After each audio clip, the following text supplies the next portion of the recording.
Bonjour à toutes et à tous. Le Maroc tout d'abord pour faire le point sur l'actualité Covid. Le pays sous couvre-feu 2 semaines supplémentaires à partir de ce mardi. Il est donc toujours interdit de se déplacer entre 21h et 6h du matin. Les commerces, cafés, restaurants doivent fermer à 20h. Les fêtes et les regroupements sont toujours interdits. Le Royaume qui a vacciné depuis la semaine dernière plus de 200 000 personnes.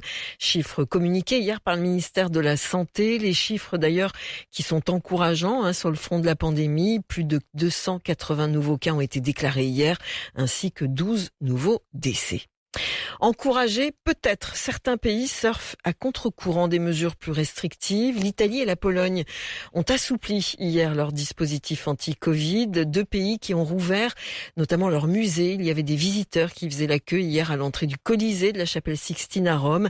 L'Italie où les bars et les restaurants rouvrent aussi leurs portes. Pour la Pologne, musées et centres commerciaux peuvent réouvrir quand la plupart des écoles, elles, restent toujours fermées. La Grande-Bretagne, c'est l'un des pays occidentaux les plus impactés par le coronavirus. Eh bien, les autorités y lancent une vaste opération de dépistage massif dans 8 zones de l'Angleterre, des zones où ont été détectés des 4 variants du coronavirus apparus en Afrique du Sud, certains sans lien établi avec un quelconque voyage. La compagnie aérienne Emirates, c'est la plus importante du Moyen-Orient. Elle propose de faire de Dubaï un centre de stockage des vaccins anti-Covid, d'en assurer aussi la distribution ensuite aux pays en voie de développement. Dubaï, qui est toujours une importante destination touristique, a annoncé hier que les bars allaient fermer jusqu'à la fin du mois de février.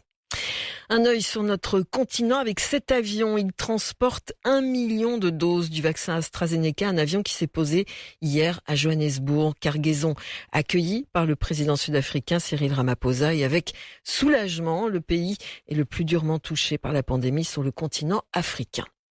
L'Afrique, nous y restons avec l'Ouganda, la justice qui va devoir statuer sur la validité maintenant des résultats de l'élection présidentielle. L'opposant Bobi Wine a donc déposé hier un recours pour contester la réélection du président sortant, Yoweri Museveni. Celui-ci a remporté un 6e mandat après une campagne très violente, 10 dizaines de morts. Pour rappel, le dirigeant sortant réélu de 76 ans a récolté plus de 58% des voix contre 35% pour Bobi Wine. Et puis enfin, c'est à suivre ce mardi, le dossier nucléaire iranien bien malmené depuis quelque temps. Le ministre iranien des Affaires étrangères a demandé hier à l'Union européenne de jouer les médiateurs, mais oui, entre Téhéran et Washington pour tenter de sauver cet accord qui a été signé en 2015.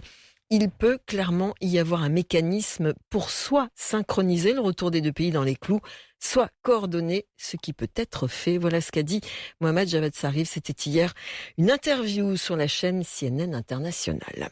Voilà donc pour la synthèse de l'actualité de ce matin.